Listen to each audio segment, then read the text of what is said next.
ಎಲ್ಲರಿಗೂ ನಮಸ್ಕಾರ. ಇವತ್ತು ನಾವು ಒಂದು ಪ್ರೋಟೀನ್ ಯುಕ್ತವಾದ ಮಡಿಕೆ ಕಾಳು ಮತ್ತು ಶೇಂಗಾ ಕಾಳನ್ನು ಹಾಕಿ ಮಾಡುವಂಥ ಒಂದು ಪಲ್ಯವನ್ನು ನೋಡೋಣ.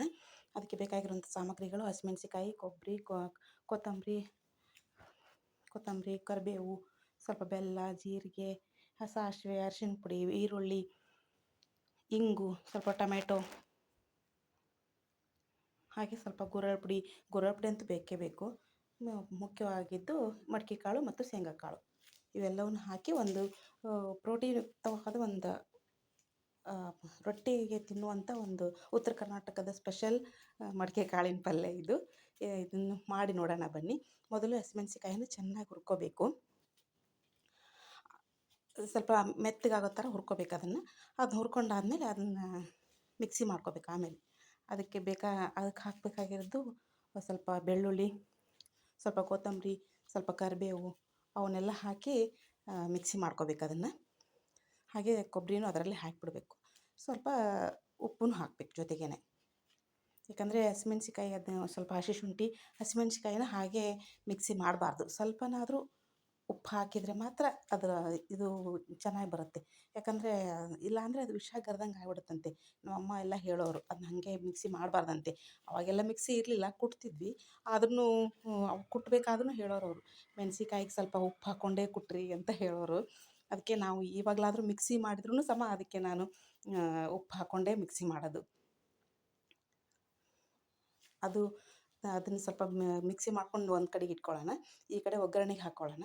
ಎಣ್ಣೆ ಕಾದಿದೆ. ಇವಾಗ ಸ್ವಲ್ಪ ಸಾಸಿವೆ, ಜೀರಿಗೆ, ಬೆಳ್ಳುಳ್ಳಿ, ಕರಿಬೇವು ಎಲ್ಲ ಒಗ್ಗರಣೆಗೆ ಹಾಕ್ಕೊಳ್ಳೋಣ. ಈ ಥರ ಮೊಳಕೆ ಮಾಡಿದ ಕಾಳುಗಳನ್ನ ತಿಂತಾ ಇರ್ಬೇಕು ಅವಾಗವಾಗ. ವಾರದಲ್ಲಿ 3 ದಿನನಾದರೂ ತಿನ್ಬೇಕು ಇದನ್ನು. ಸ್ವಲ್ಪ ಇಂಗು ಹಾಕ್ಕೊಳ್ಳೋಣ. ತುಂಬ ಪ್ರೋಟೀನ್ ಯುಕ್ತವಾಗಿದ್ದು ಮಡಿಕೆ ಕಾಳಂತೂ ತುಂಬ ಒಳ್ಳೆಯದು. ಸ್ವಲ್ಪ ಬೆಳ್ಳುಳ್ಳಿ ಹಾಕ್ಕೊಳ್ಳೋಣ.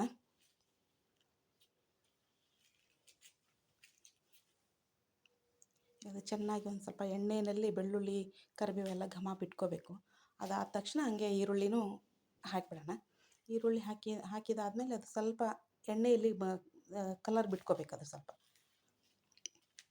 ಕಲರ್ ಬಿಟ್ಕೊಂಡ್ರೆ ಚೆನ್ನಾಗಿ ಆ ಈರುಳ್ಳಿದು ಘಮ ಅದರಲ್ಲಿ ಉಳ್ಕೊಳ್ಳುತ್ತೆ. ಇವಾಗ ಸ್ವಲ್ಪ ಟೊಮೆಟೊ ಹಾಕಿಬಿಡೋಣ. ಅದು ಟೊಮೆಟೊನು ಸ್ವಲ್ಪ ಮೆತ್ತಗೆ ಬೇಯಬೇಕು. ಅದು ಮೆತ್ತಗೆ ಬೆಂದ ತಕ್ಷಣ ಇದೇ ಎಣ್ಣೆಯಲ್ಲೇ ಮೊದಲು ಕಾಳು ಹಾಕ್ಕೊಂಡ್ಬಿಡ್ಬೇಕು. ಸ್ವಲ್ಪ ಅರಿಶಿಣ ಪುಡಿ, ಸ್ವಲ್ಪ ಉಪ್ಪು, ಸ್ವಲ್ಪ ಅದು ಈರುಳ್ಳಿ ಅದೆಲ್ಲ ಬೇಯಲಿ. ಅದು ಬೇಯಲಿಗೋಸ್ಕರನೇ ಒಂದು ಸ್ವಲ್ಪ ಉಪ್ಪು ಹಾಕ್ಕೊಳ್ಳೋಣ.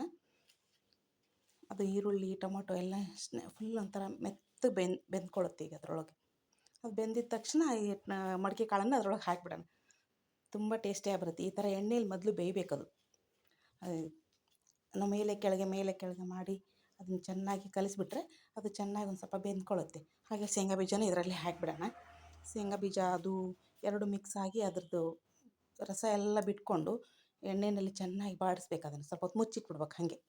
ಆಮೇಲೆ ಈ ಕಡೆ ರುಬ್ಕೊಂಡಿರುವಂಥ ಮಸಾಲೆನ ಹಾಕಿಬಿಡೋಣ.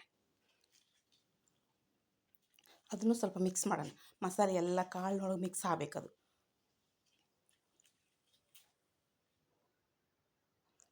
ಇವಾಗಲೇ ಮಿಕ್ಸ್ ಆಗಿಬಿಟ್ರೆ ಚೆನ್ನಾಗಿ ಟೇಸ್ಟ್ ಬರುತ್ತೆ. ಅದು ತುಂಬ ರುಚಿಯಾಗುತ್ತೆ ಪಲ್ಯ ಅವಾಗ.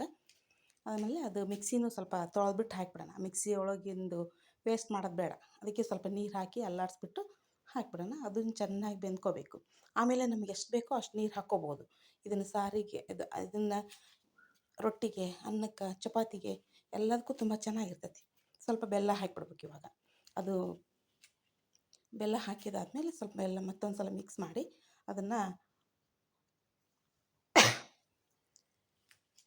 ಚೆನ್ನಾಗಿ ಕಲಿಸ್ಬಿಡ್ಬೇಕು.